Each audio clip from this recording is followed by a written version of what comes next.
Bismillah. Assalamualaikum warahmatullahi wabarakatuh. Selamat pagi, salam sejahtera untuk kita semua. Terima kasih saya ucapkan kepada Bapak dan Ibu Dewan Penguji, dan tentunya yang saya hormati dosen pembimbing saya, Ibu Indrayanti, yang sangat memberikan banyak support sehingga saya bisa menyelesaikan proses tesis saya dalam program studi ini. Izinkan dalam 15 menit ke depan, saya Anton Wahyudi Haryono akan menyampaikan hasil dari proses tesis saya terhadap tema perkembangan proses digitalisasi rekrutmen pada PT Infomedia Nusantara. Baik, Bapak dan Ibu, akan ada 5 outline, mulai dari latar belakang penelitian hingga kesimpulan dan juga rekomendasi. Yang pertama, izinkan saya untuk menyampaikan latar belakang penelitian hingga tujuan penelitiannya.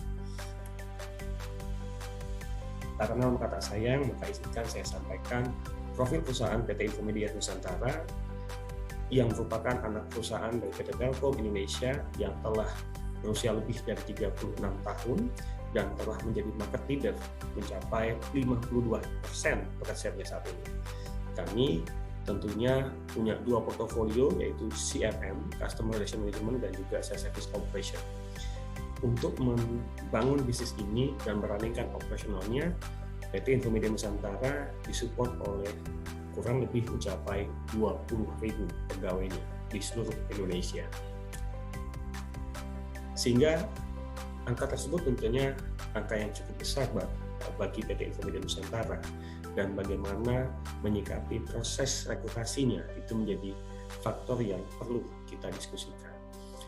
Alhasil, peneliti melihat dari sisi faktor internal, kita melihat bahwa ada jumlah pegawai yang resign secara rata-rata Bapak dan Ibu mencapai 620 SDM atau mencapai 1.800 kandidat yang perlu diproses dengan rasio 1:3. Dan ketika ini bicara tentang biaya rekrutasi, maka dengan per kepalanya adalah 250.000, ini mencapai hampir 6 miliar per tahunnya. Ini merupakan angka yang cukup besar untuk PT Infomedia Nusantara, sehingga kontrol perlu dilakukan di sana. Yang kedua adalah faktor internal ini kita coba lihat bahwa SLA pemenuhannya saat ini masih jauh di bawah standar atau di bawah target yang ditetapkan. Secara rata-rata Bapak dan Ibu mencapai hanya 71% dari target 100%. Dan ketika kita lihat durasi pemenuhannya secara rata masih di 31 hari, dengan target SLA adalah 18 hari. Selain faktor internal, tentunya ada faktor eksternal. Mulai dari pandemi COVID yang mulai tahun 2020 masuk, kemudian ada juga proses peluang bisnis yang mencapai kurang lebih 30 juta dolar di tahun 2025. Dan kalau kita lihat marketnya saat ini sangat jarang atau bahkan dibilang tidak ada platform digitalisasi rekrutmen yang sifatnya end-to-end proses, dan ini bisa menjadi peluang buat PT Infomedia. Maka kita melihat masalahnya mulai dari tingkat turnover, ketidaktercapaian SLA, biaya penggantian, lalu juga ada keterbatasan tim yang hanya 10 orang saat ini, perkembangan bisnis Infomedia tentunya, dan efektivitas proses rekrutmen yang masih menjadi tantangan saat ini. Sehingga pertanyaannya adalah bagaimana proses perkembangan digitalisasi rekrutmen yang sesuai dengan Infomedia, dengan tujuan mendapatkan gambaran lengkap mengenai proses digitalisasi rekrutmen yang ada dan tepat di Infomedia. Dengan lingkupnya adalah gambaran digitalisasi rekrutmen yang berdampak pada perubahan strategi rekrutmen Infomedia. Izin kami sampaikan landasan teori dan metode penelitian. Landasan teori rekrutmen atau e-recruitment. Salah satunya adalah Frederick yang mengatakan bahwa dengan penerapan e-recruitment itu memberikan keuntungan pada organisasi dengan membuka akses kepada global talent. Dan Damija menyatakan bahwa efisiensi biaya, pengurangan pekerjaan administrasi, dan kecepatan pemenuhan menjadi salah satu keuntungan dari proses penerapan e-recruitment. Dan tentunya ini menjadi efisien ketika dilakukan dengan proses otomasi. Dan kalau kita lihat dari teori turnover, maka turnover adalah hal yang sangat wajar, namun berdampak pada pengeluaran biaya yang besar. Karena apa? Karena ada penghentian operasional, proses rekrutasi, hingga keterampilan pelatihan yang dilakukan untuk mendapatkan skill yang tepat untuk perusahaan.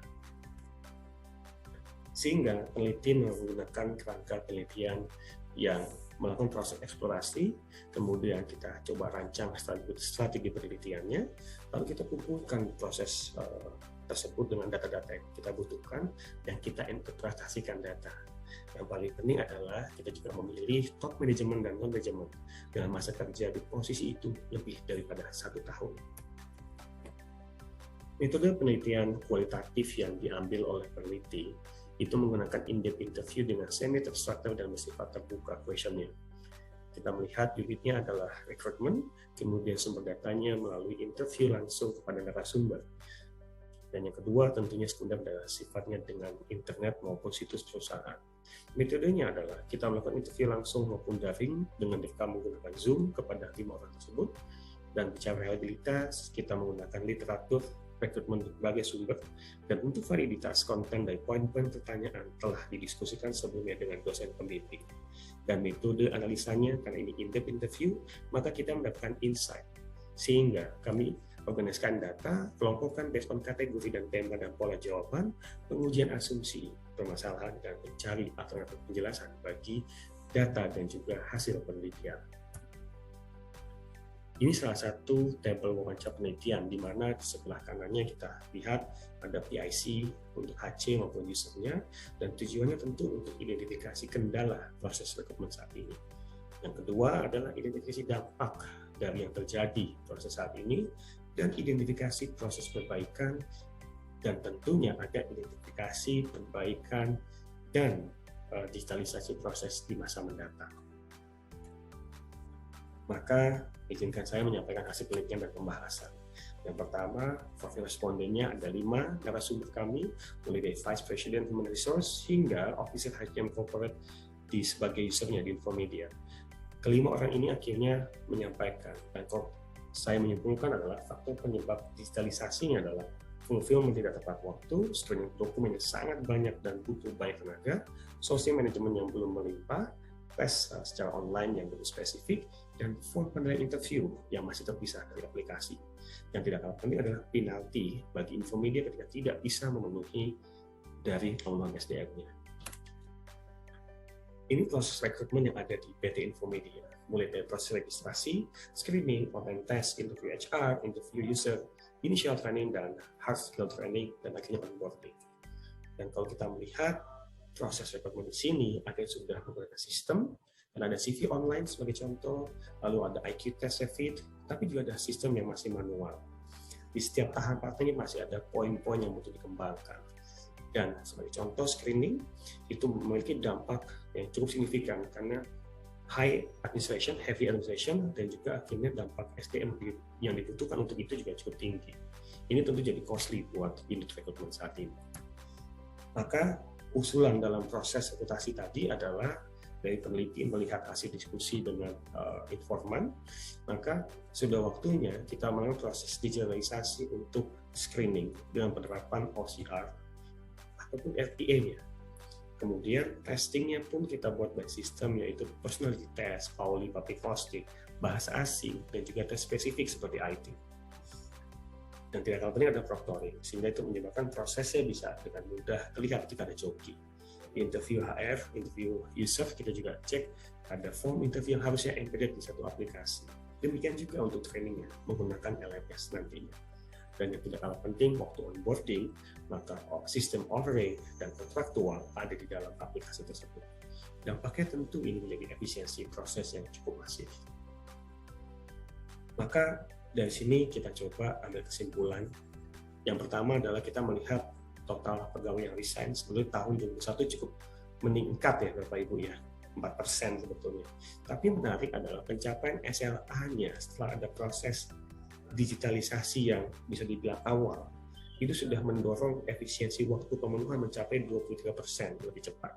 Artinya ya tadi 31 hari, di tahun 2021 ini sudah mencapai 23 hari. Dan tentunya ini masih terus wajib diimprove oleh teman-teman rekrutmen di tahun 2022 ini. Nah, sehingga muncul usulan rekrutmen yang digitalisasi rekrutmen yang perlu Infomedia lakukan kepada itu. Kita petakan saat ini di tahun 2020 mereka sudah starting, di tahun 2022 sampai tahun 2023 ada part-part yang harus di-adjust, harus ditambahkan. Seperti interview form, backlist kandidat, lalu ada LPA dan juga OCR, ada chatbot, personal assistant, bahkan ada proctoring dan video interview. Tapi next step-nya, tahap kedua pengembangannya di tahun 2024, harapannya sudah melalui advanced tools dengan intelligence screening, facial expression analysis, dan juga penerapan AI Bapak dan Ibu. Dan kalau kita melihat benchmark dengan Accenture, maka ketika ingin menjadi operational excellent dengan tataran global, maka Infomedia sudah melangkah ke jalur yang tepat sebetulnya. Kenapa? Karena ada tahap stabilisasi operasional. Saat ini Infomedia masuk ke tahap kedua, yaitu tahap kapabilitas operasional dinaikkan, ditandai dengan penggunaan fitur otomasi, baik dengan OCR ataupun LPA. The next level adalah tahap optimalisasi operasional dengan smart operasional menggunakan teknologi analitik, dan nanti akan menuju ke intelligent operasional, yaitu ditandai dengan penggunaan teknologi artificial intelligence sebagai enabler di setiap proses operasionalnya. Maka Bapak dan Ibu, usulan program tadi tentunya akan pernah disampaikan kepada pihak terkait, khususnya di unit rekrutmen, baik ke jajaran VP, Vice President, ataupun ke tim rekrutmen langsung, untuk menjadi barometer penerapan pengembangan digitalisasi rekrutmen pada PT Infomedia Nusantara. Terima kasih atas waktu dan perhatiannya. Saya, Anton Wahyudi Haryono, undur diri. Wassalamualaikum warahmatullahi wabarakatuh. Terima kasih.